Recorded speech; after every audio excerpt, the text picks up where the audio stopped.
Ah lá, já tô filmando já. Não sei mesmo, não, na moral. Não, já tô filmando aqui. Ela pega limpa daqui? É, pega, é limpinho. Depois... Deixa eu depois tirar uma foto só daquele meu terreno ali. Depois botar uma... Tiro. Aí depois botar no YouTube.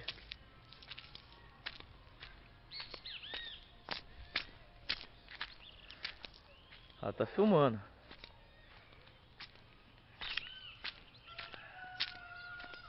Ele não deixou de perdoar. Dá. Mostrou o meu pecado sobre mim. Ele disse: vinde a mim. Ele disse: vinde a mim. Ele disse: vinde a mim, pecador. Grava, grava, grava.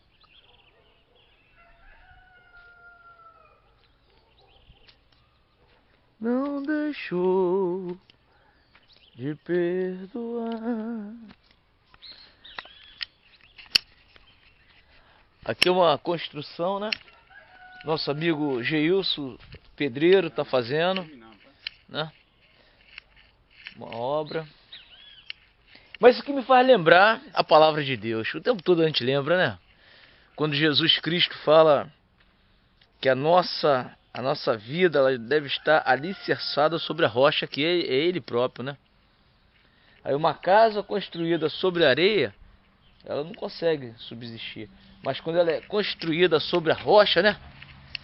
Sobre a rocha, ela permanece firme. E o Cristo, o Messias, falou, né? O que ele falou? Ele falou que todo aquele que ouve as minhas palavras e as pratica, põe em prática, é semelhante ao construtor que construiu a sua casa sobre a rocha.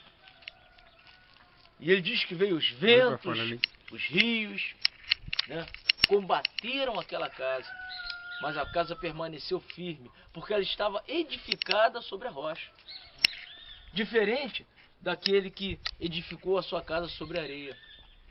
E qual é o ser humano que edifica a sua casa sobre a areia? É aquele ser humano que ouve a palavra de Deus, ele ouve a palavra, mas ele não consegue botar em prática a palavra de Deus. Ele não pratica. Quando ele não pratica a palavra de Deus, é como se ele estivesse construindo a sua casa também. Ele está tendo um trabalho. Ele está construindo a sua casa. Mas só que ele está construindo a sua casa sobre a areia. E aí quando vier os ventos, os rios, né, quando vier as tempestades dessa vida, essa casa vai cair. E disse Jesus Cristo, né, o Messias, o Yahushua, o Yeshua, conforme você quiser pronunciar o nome dele, o único que veio esse mundo em carne, que morreu e ao terceiro dia ressuscitou. E disse que foi grande aquela queda. Grande aquela queda. Então tem muitas pessoas que ouvem a palavra de Deus, ouvem a palavra, mas não praticam a palavra. Eles não conseguem praticar a palavra de Deus, os mandamentos do Senhor. Obedecer os mandamentos. Porque Jesus Cristo mesmo disse o quê? Aquele que tem os meus mandamentos e os guarda, esse é o que me ama. E aquele que me ama será amado por meu Pai. Eu também o amarei e me manifestarei a ele. Olha só que coisa maravilhosa. Então ele falou, aquele que tem os meus mandamentos e os guarda, ou seja, pratica os mandamentos do Senhor. Aquele que não pratica os mandamentos do Senhor, esse não está amando o Senhor. E interessante que ele falou, um novo mandamento vos dou.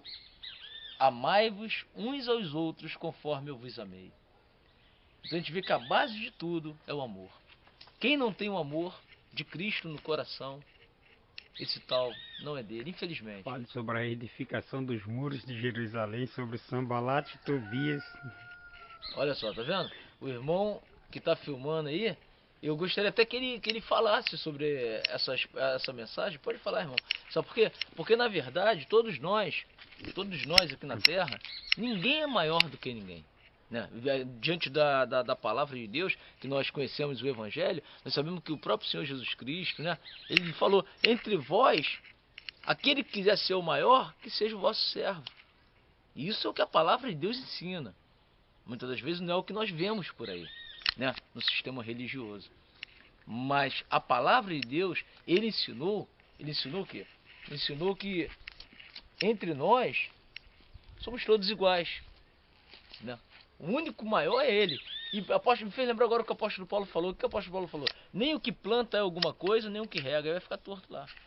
Nem o que planta é alguma coisa, nem o que rega. Quer dizer, nem aquele que joga a semente da palavra e nem aquele que continua regando é alguma coisa. Mas sim Deus que dá o crescimento. Mas aí, irmão, traz essa mensagem aí pra gente aí, poxa. Isso aí vai ficar bom, hein? Traz essa mensagem. Então, para concluir a palavra, concluir o que eu estava falando, o importante de tudo é você ouvir a palavra de Deus e botar em prática, né? Conforme o apóstolo Paulo falou, aquele que matava, não mate mais. Aquele que roubava, não roube mais. Aquele que adulterava, se prostituía, não adultere mais, não se prostitua mais. E o adultério não é somente o corpo físico, não. O adultério é você mudar a palavra de Deus.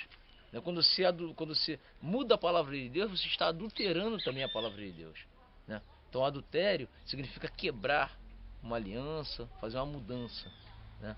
Então, é importante que nós venhamos ter esse entendimento, né? Então, nós precisamos estar firmes na presença do Senhor a todo momento, ao acordar, né? O dia a dia com Deus e ao dormir também com Deus, até a volta do Messias, porque ele voltará. Ele disse que voltaria, né? E nós cremos nisso, né? Então, estamos aqui nesse lugar que está sendo feita essa construção, né? E aqui também será um lugar, eu creio um lugar de adoração, né? Um lugar que pessoas, almas irão se reunir aqui nesse lugar para adorar o nosso Deus, adorar o Messias, em nome de Jesus. Falando uma mensagem não, Luiz? É. Paz do Senhor, amém. Fala aí. Fala aí. A paz do Senhor, amém.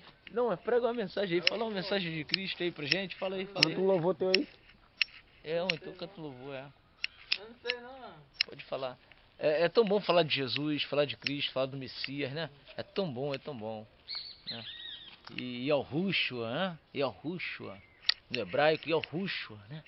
O Messias, Yeshua, né? Yeshua, Cristo, Messias, ungido do Altíssimo, o Cordeiro de Deus que tira o pecado do mundo. É tão bom falar desse... E sobre o arrebatamento, pastor? Que Olha você só. fala sobre o arrebatamento. Tá vendo? Olha só. Para que a igreja venha se aprontar ou ficar desapercebida. Tá vendo? Uma passagem boa também. O arrebatamento me faz lembrar também a parábola das 10 virgens, né? Que 5 eram prudentes e 5 nécias, loucas, né? Então essa passagem sobre o arrebatamento é muito importante, porque muitos também não creem que haverá o arrebatamento da igreja. Tem muitas pessoas que não creem. Eu ouço várias pessoas, pastores, teólogos, né? Tem pessoas que não acreditam que vai acontecer o arrebatamento, que o nosso corpo será levado a se encontrar com o Senhor nos ares, né? E realmente isso vai acontecer. Vai acontecer porque foi uma revelação que o apóstolo Paulo teve, né? O apóstolo Paulo ele fala sobre o arrebatamento da igreja. Ele fala e ele esperava o arrebatamento da igreja naquela época, né? Então o arrebatamento da igreja é um fato real. Nós não sabemos o dia nem a hora, mas temos indícios que o arrebatamento da igreja está muito próximo, diante do que nós estamos vendo na face desse mundo, na face dessa terra, né? O arrebatamento da igreja será no abrir e piscar de olhos, aonde de uma hora para outra, quando menos esperar, a igreja vai ser tomada, juntamente com o Espírito Santo. Porque, vamos raciocinar, vamos pensar, o que impede das pessoas cometerem mais crimes, do mundo não ser pior do que já é? O que detém isso aí? É a presença do Espírito Santo que está na terra. O Espírito de Deus foi derramado sobre toda a terra. É por isso que muitos falam, estamos no tempo da graça, né? O que é o tempo da graça? O que é a graça de Deus? É o Espírito Santo pairando sobre a terra. O Espírito Santo foi derramado sobre todas as pessoas, né? E esse Espírito Santo, é ele que nos convence do pecado, da justiça e do juízo de Deus. A Bíblia, quando nos fala sobre os falsos mestres, sobre, por exemplo, que só prega o reino da terra e esquece do céu. Com certeza. Estão desapercebidos, não estão? Estão desapercebidos. Tá. Estão desapercebidos, é verdade. Estão desapercebidos. É verdade. Por quê? Porque isso aí já foi até revelado. Pedro mesmo, na carta de Pedro, nós vemos isso. Que nos finais de tempo ia haver homens gananciosos, amantes de si mesmo, mais amantes dos prazeres do que amantes de Deus. Né? Homens que não iam se fartar. Né? Isso tudo nós estamos vendo. Hoje em dia o que mais se ouve na mídia, né? É aquelas mensagens que os pastores trazem. Alguns, né? Não vou julgar ninguém, que eu não estou aqui para julgar ninguém, mas aquelas mensagens que eles trazem. É aquela mensagem que toca na ferida do ser humano. Chega para a pessoa e fala: ah, você que tem um problema sentimental, meu amigo, minha amiga. Você que tem um problema sentimental, você tem um problema financeiro, você que tem um problema de saúde, né? Vinha para cá, que tua vida vai mudar. A tua vida vai mudar, né? Aí quando você chega lá, naquela reunião, aí o pastor chega lá e fala: quem é dizimista aí, levanta a mão. Aí já vai logo no dinheiro, né? Você tem que dar o melhor para Deus, que é o teu tudo, o que é o dinheiro. Aí só falam em dinheiro, né? Isso aí já foi profetizado naquela época, que haveria homens gananciosos, amantes de si mesmo, mais amantes dos prazeres do que amantes de Deus, do Criador, né? E isso acontece, já está acontecendo. Agora, quem tem o Espírito Santo de Deus habitando em si, esse não fica enganado. Esse tem um discernimento daquilo que é de Deus e daquilo que não é de Deus. Eu, quando ouço umas pregações desse tipo, falou, meu Deus, infelizmente, tá aí, ó. Mas eu fico alegre porque a palavra de Deus, ela relata sobre isso. Amém. Que haveriam falsos cristos, falsos profetas, homens enganadores.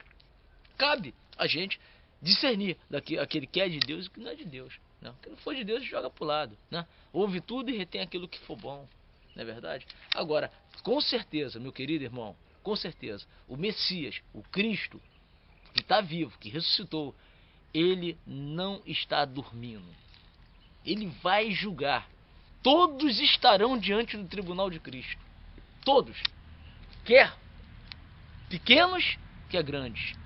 Todos estarão diante do tribunal de Cristo. E todos serão julgados segundo as suas práticas, segundo as suas obras. Não tem como fugir disso. Não tem como fugir. Então, cabe a cada um fazer a sua parte. É muito subjetivo isso.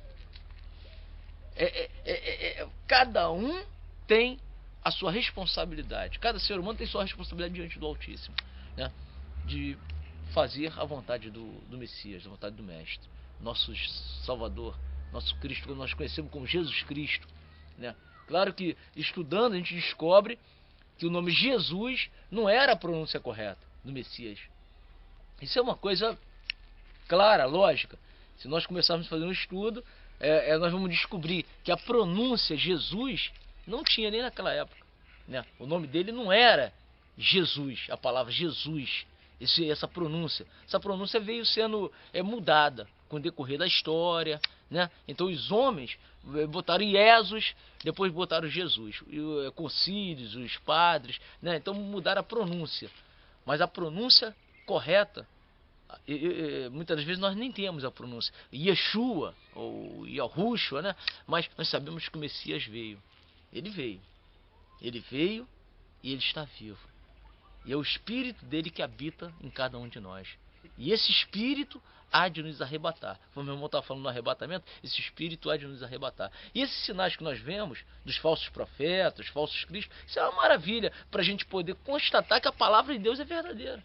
Se não tivesse falsos cristos, falsos profetas, né, homens se intitulando o próprio Deus, a palavra seria mentirosa, né? Mas isso nós vemos que a palavra de Deus ela se completa.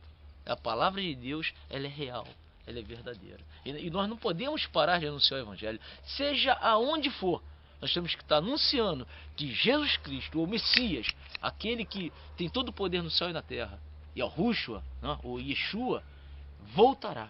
É o Cordeiro de Deus, o Cordeiro do Criador, que tira o pecado do mundo, né? Então é isso aí, meu amado irmão Gilson. Você é um conhecedor da palavra, também é um profeta de Deus, um mensageiro da palavra. Você pode falar até algo aí, né? Que você não queira aparecer. Que o nosso irmão Gilson, que está aí com a câmera. Ele falou que é tímido. Não é tímido, não. Ele não gosta de aparecer. Mas ele é um conhecedor da palavra de Deus também. Não é enganado. Aqueles que têm o Espírito Santo não ficam enganados. Eles podem até andar no caminho. Eu sei que eu errei, eu pequei. Mas não fica enganado. Porque tem um discernimento, tem o Espírito Santo. Quem tem o Espírito Santo não fica enganado. A única coisa que eu tenho de falar, irmão, Muitas vezes as igrejas elas debatem muito dentro da própria igreja e esquecem de fazer a obra nas favelas e muitos cantos e a droga está tomando espaço, né? Por exemplo, acabando milhares de almas, enquanto irmãos dentro da igreja brigam por posição de pastor, de diácono, de porteiro, enfim, e ali dentro mesmo arrancam até almas inocentes dali de dentro e lançam para o mundo, enquanto muitas almas estão se destruindo. Falam muito dos testemunhos de Jeová e da Universal, mas eles estão levando a palavra, ou torta ou não, enquanto muitos que dizem que tem compromisso com a palavra, não vai. Não vão, né? Só até aqui. É por isso que realmente nós não devemos julgar ninguém. Né? Não devemos julgar. Eu não gosto de estar falando mal de ninguém, não gosto mesmo, irmão. Estar falando mal de ninguém, de nenhuma organização. Porque cada um tem sua obra a fazer nessa terra, né? Deus, ele está vendo todas as coisas. Eu não estou aqui para ser juiz de qualquer denominação, de qualquer... Agora, de acordo com a palavra de Deus, nós sabemos que a igreja, ela é uma só. A igreja de Deus, ela é uma só. Quem é que chama a igreja? É o próprio Senhor, o Messias. É Ele que chama cada um para fazer a sua vontade. Agora, a questão de denominações, de grupos, porque nada mais é do que são grupos. Grupos que se organizaram e houve um registro. Né, do momento que a pessoa se organizou, né, a pessoa se organiza, faz um registro e aquele grupo começa a trabalhar em cima daquela meta, daquela ideologia, daquele pensamento que eles têm concernente ao Evangelho, e ali há um crescimento. Então é o caso que você citou a Universal, citou a Testemunha de Jeová, né? Tem a Adventista do Sétimo Dia e tantas outras denominações, Batista, Assembleia, Presbiteriana, tem tantas denominações aí, tantos grupos, né? Vamos dizer assim, grupos de pessoas que buscam fazer a vontade de Deus, né? Do Senhor. Então nós não somos juízes, não podemos julgar ninguém. Agora, de acordo com a palavra de Deus, a igreja é todo aquele que recebe Cristo como único Salvador. No momento que você recebeu, você tem uma missão. Agora, é claro, cada um tem sua missão. Agora, a missão principal da igreja é o que Jesus Cristo falou. Ide pelo mundo e pregai o Evangelho a toda criatura. Quer dizer, ide pelo mundo. Nós estamos no mundo aqui, ó. Estamos no mundo. Então a gente prega o Evangelho para qualquer pessoa. Aonde a gente tiver condições de ir, nós vamos. Agora, tem pessoas que têm uma condição melhor. Né? Tem pessoas que têm dinheiro, tem condições, posições de ir em outros lugares, em outras terras, né, para poder anunciar o Evangelho. Tem uma condição maior, tem uma missão, né, maior. Então cada um tem uma chamada de Deus, né? Né, meu irmão Gilson? Verdade. Então quer dizer, agora realmente, agora cabe a gente nos pôr na mão do Senhor, né, da mão do Todo-Poderoso, para que a gente venha fazer a vontade dele, né? E se ele me mandar algum dia para outro lugar ou para outra terra, eu estou aqui, eis-me aqui, Senhor, né? Conforme ele falou, eis-me aqui, Senhor, né? Envia-me a mim, né? Então nós estamos na mão do Senhor. Para finalizar, né? Jesus é Espírito e importa que adorem Ele em Espírito. Em verdade. Deus é Espírito, é? Importa que o adorem em Espírito e em verdade. Louvado seja o nome do amado. É só apertar aqui aquela...